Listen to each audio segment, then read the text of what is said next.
blockchain technology is a powerful new technology. It does power cryptocurrencies, but it has many, many more use cases beyond cryptocurrency.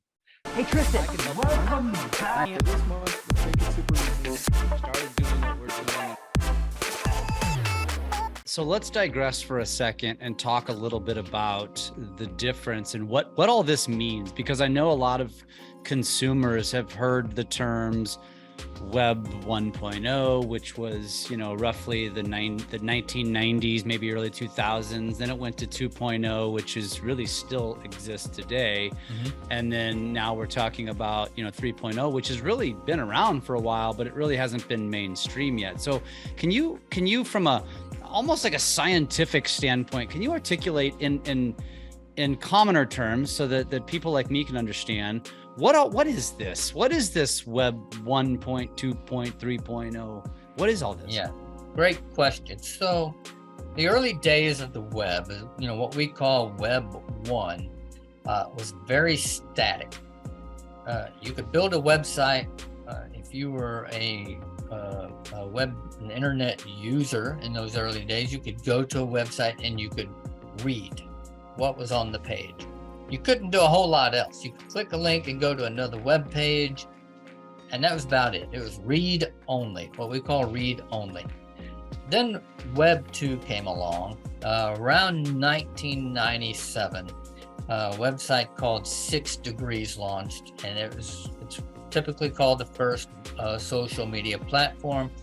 And suddenly you could interact with the web page. And so you could leave a comment on somebody's profile on 6 Degrees. And then we had other platforms pop up that allowed you to interact. You could watch videos. And so Web 2 became this read-write type of atmosphere, what we have now, where publishers and readers or content consumers could both interact with each other on the same platform, on the same page, and sometimes in real time.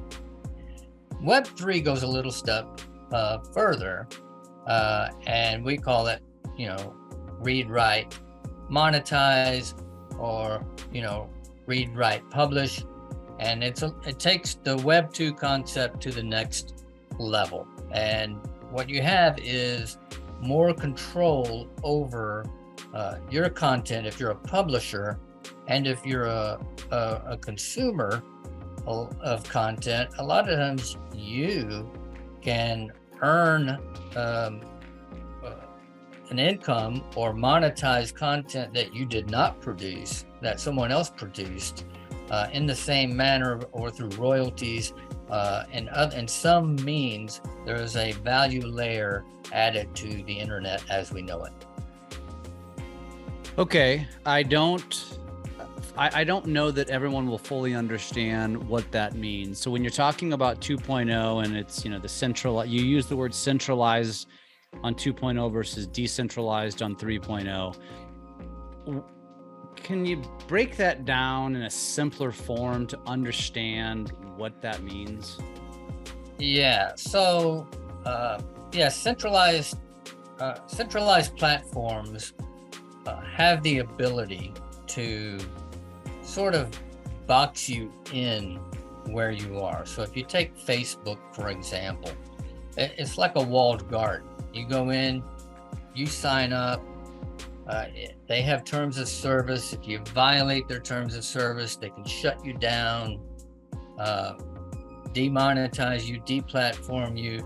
You can spend years building up your following, and then all of a sudden, because you violated some policy you may not even known was a policy, all of a sudden you've lost your audience, you lost your account, now you got to start over.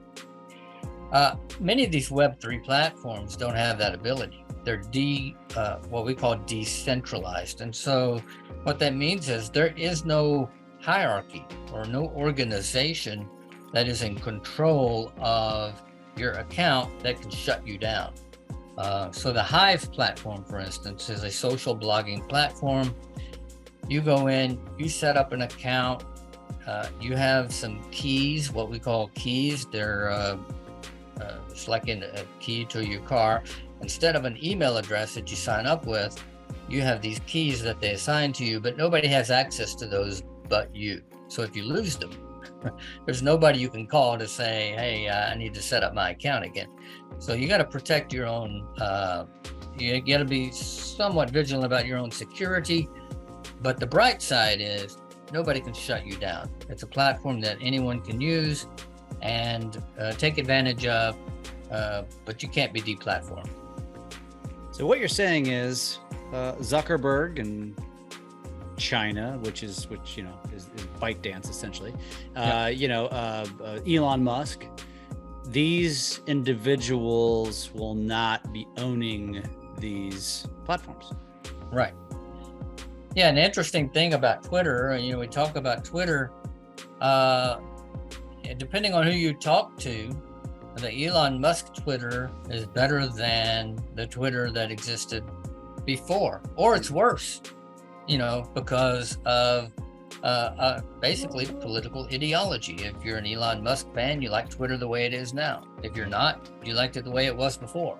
Yep. But the problem is both Elon Musk and the other, I guess you can call the Jack Dorsey era Twitter, he wasn't always there during that time, but both have the ability and have exercised that ability to deplatform people on Twitter.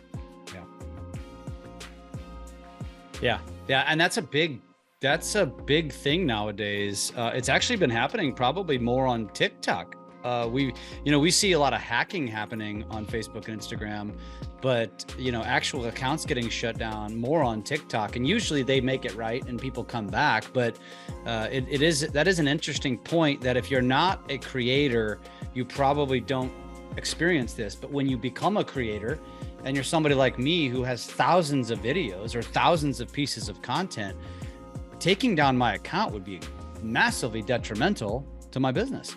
Oh, absolutely. It could shut you down. If you're relying on YouTube, for instance, for your income, and for many content creators, it's their primary source of income, and that's how they make their living.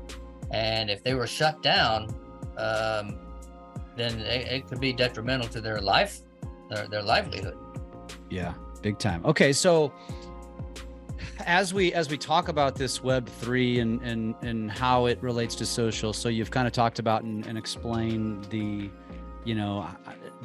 what that means, centralized versus decentralized, and it was read and write. Now it's going to be read, write, and own, which I think is, I think people will find a lot of value there. But then you mentioned the security piece. Now you're in charge of your own security. I have a feeling that's going to scare a lot of people. Yeah, it does. I think we're not accustomed to being that vigilant about our own security. If our bank, we expect our bank to be able to help us get back into our bank account if we forget how to access it. So, they have a secret password you can call, but you don't have that with Web3. And so you have to really protect your assets. And the way I think about it is your credit card, for instance. You wouldn't just go and hand your credit card to somebody on the street and say, hey, watch this for me. That's not something we typically do. You safeguard your credit card, even your credit card information, as willy-nilly as we are about, doing the slide things and sticking it in, the gas pump. We know they're not 100% secure. Yet, we don't just, publish our credit card information openly on the internet. So we want to feel the same way about our Web3 passcodes. We're not giving them out to people. We want to safeguard them. The difference is there's no way to get them back if you lose them. With your credit card company, if somebody hacks it, steals your identity, there are methods that they're painful methods, but you can work through the system and get that back. With Web3, that's not possible. So you really have to step up the vigilance a little bit. And that's just the payoff for the extra level of freedom that you have. Yeah, it's a give and take, I suppose. Yeah. Now, as I look through Web3, there's some terms that have become commonplace, and NFTs, blockchain, the metaverse, tokenization. I think those have become somewhat common terms ish. A lot of people have a misconception about what blockchain actually is. Blockchain, to most, they just think crypto, but blockchain is actually not that. I mean, it does have an association with crypto, but it's going to have an association with real estate too. It's going to be like the Carfax of real estate, right? So maybe, can you help? I'd love to hear from you. What is your take on explaining what blockchain is to the people who think that it's just a crypto thing? Yeah, that's a great question.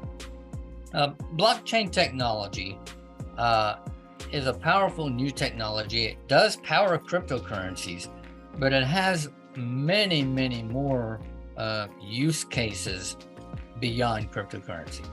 And essentially what it is it's an extra layer of technology for the internet that allows anyone to, I guess, create data in a different sort of way, in a more secure kind of way. And so if you look at Web 2, it's mostly based on tables. And if you're familiar with, like spreadsheets and that kind of thing, you know that a table can be easily manipulated. Data can be easily, erased or deleted. It can be changed once it's published.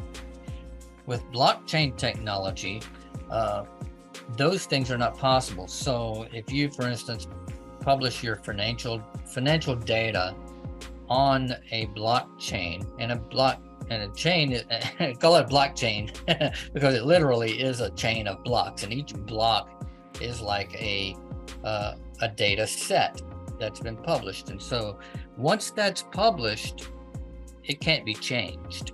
And that's why blockchain is so powerful, is because you can do things like provenance with art. And so once you establish provenance for a particular set of valuable piece of art, you know that it's real.